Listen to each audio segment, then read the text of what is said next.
আমি বিএনপিকে বলতে চাই, আপনারা আওয়ামী লীগকে আপনারা নির্বাচনের জন্য আহ্বান জানাচ্ছেন। আপনারা বলছেন যে আওয়ামী লীগকে নিয়ে আপনারা নির্বাচনে যেতে চান। আপনারা একবার ভেবে দেখেন, ওয়াসিম যদি বেঁচে থাকতো আপনারা এই সিদ্ধান্তটা নিতে পারতেন কিনা। এবং ওয়াসিমের আমরা মনে করি ওয়াসিম যে রক্ত দিয়েছে, আওয়ামী লীগ যদি এই 24 পরবর্তী যে রাজনীতি রয়েছে তাদের বিচার নিশ্চিত হওয়ার পূর্বে তারা যদি আবার আপনারা কোনো ধরনের তাদেরকে রাজনৈতিক কার্যক্রমে আপনারা আহ্বান জানান, তাহলে এই 24-এর যে অভ্যুত্থান রয়েছে, অভ্যুত্থানে যারা রক্ত দিয়েছে সেই রক্তের সাথে আপনারা বেইমানি করবেন। দ্বিতীয়ত, আমরা দেখছি বিভিন্ন মিডিয়াতে এই ফ্যাসিস্টদের দোসর যারা ছিল, এই যারা গণ অভ্যুত্থানে এই যে আমাদের যে হত্যাকাণ্ডগুলো হয়েছে, এই হত্যাকাণ্ডগুলোতে যারা প্ল্যানে ছিল, যারা বাস্তবায়নে ছিল, তাদেরকে নিয়ে টক শো, তাদেরকে নিয়ে বিভিন্ন সভা সেমিনার করছে। আমরা দেখছি কিছুদিন আগে আমাদের যে ফ্যাসিস্ট সরকারের যে মন্ত্রী হাসান মাহমুদ বলছে যে উনি গণতন্ত্র পুনরুদ্ধারের ক্ষেত্রে বিএনপির সাথে উনি কাজ করতে চায়।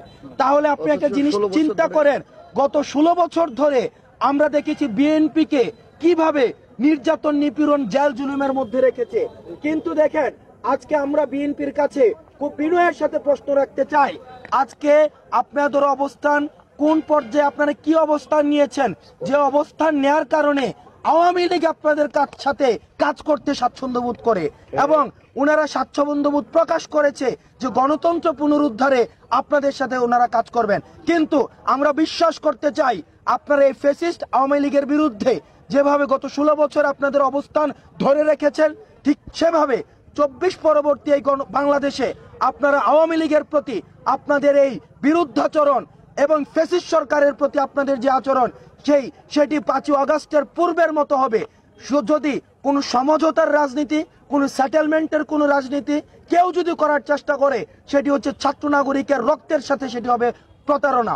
এবং যেসব মিডিয়াগুলোকে আমরা দেখেছি, আপনারা যদি কোনো নিষিদ্ধ কোনো জঙ্গি সংগঠনের, নিষিদ্ধ কোনো সংগঠন এবং ফ্যাসিস্টদের দূষর সন্ত্রাসী কোনো সংগঠন এবং ফ্যাসিস্টদেরকে আপনারা প্রচার প্রসার এবং তাদেরকে আপনারা জনগণের কাছে তাদের বার্তাগুলোকে পৌঁছে দেন, আপনারা সেখানে নৈতিকভাবে দায়বদ্ধ থাকবেন।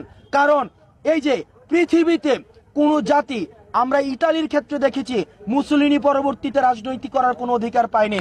আমরা দেখেছি জার্মানিতে ডিনাজিফিকেশন হয়েছে। আপনি দেখেন কোন সভ্য দেশে 2000-এর বেশি মানুষকে খুন করার পরে তার বিচার নিশ্চিত না হওয়ার পর্যন্ত কিভাবে তাকে রাজনীতিতে পুনর্বাসনের আবার আলাপ, এখানে কোনো সভ্য সমাজ সেটা দিতে পারে।